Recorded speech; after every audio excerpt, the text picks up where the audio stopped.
토닥토닥 기도하면 들으시고 가장 좋은 길로 인도하시는 주님이 계십니다. 그 주님을 인하여 다시금 힘을 내봐요. 안녕하세요. 핫달입니다. 오늘은 시편 116편 1절에서 2절 여호와께서 내 음성과 간구를 들으심으로 내가 그를 사랑하는도다. 그의 귀를 내게 기울이셨으므로 내가 평생에 기도하리로다. 아멘. 이 말씀으로 함께 은혜 나누길 원합니다.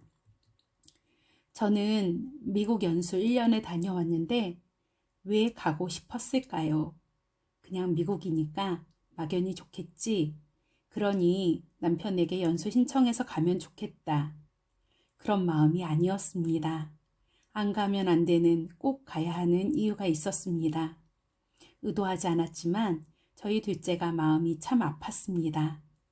유치원 때도 그랬지만 초등학교 입학 이후 눈에 띄게 드러났습니다.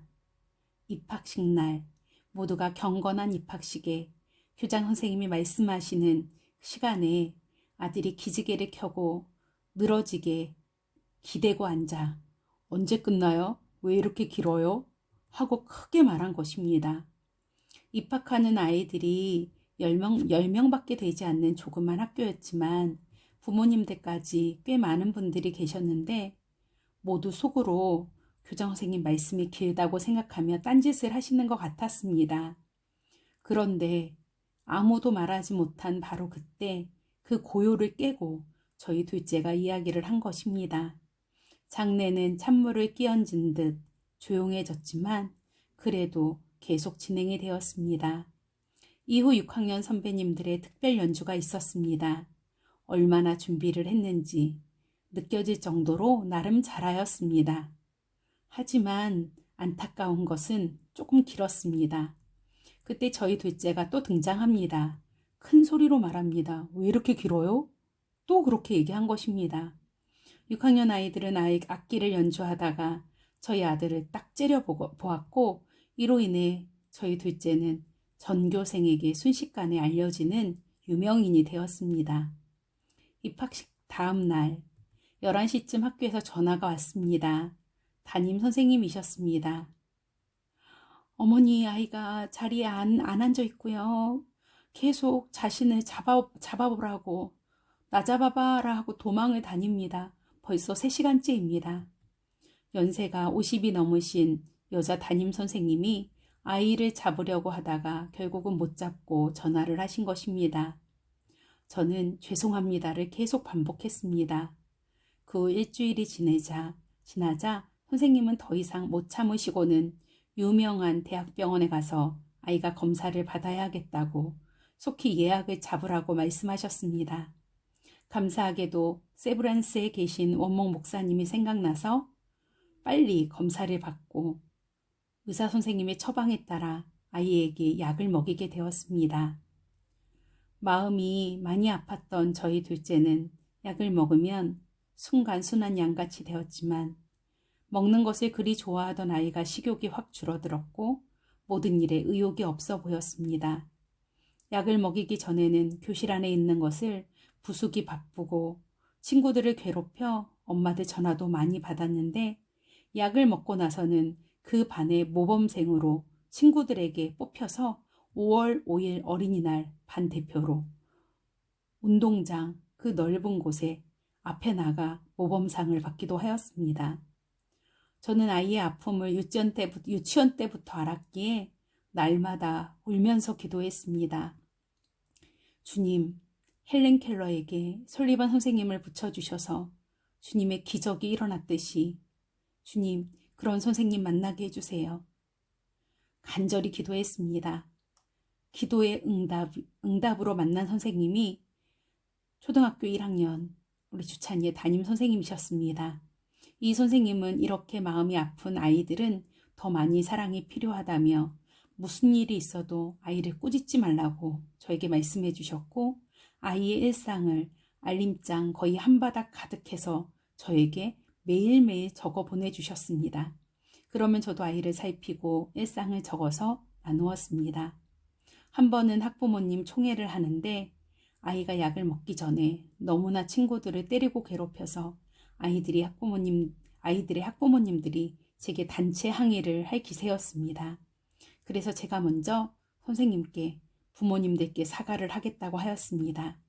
그때 선생님이 나서시더니 어머님들, 오늘 주찬이 어머님이 주찬이일로 어머님들께 사과를 드린다고 하셨는데 잘 생각해 보세요. 주찬이 어머님이 일부러 이렇게 하셨나요?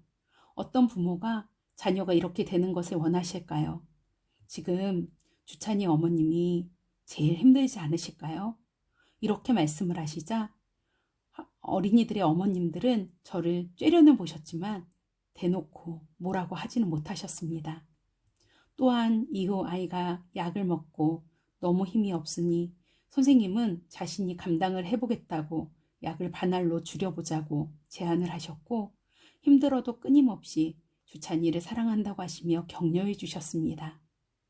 이로 인해 저희 둘째는 처음엔 선생님을 경계하다가 변함없는 선생님의 사랑의 태도에 마음을 열고 여름방학이 되어 학교를 못 가게 되자 학교에 가야 한다며 그렇게 저를 힘들게 했습니다.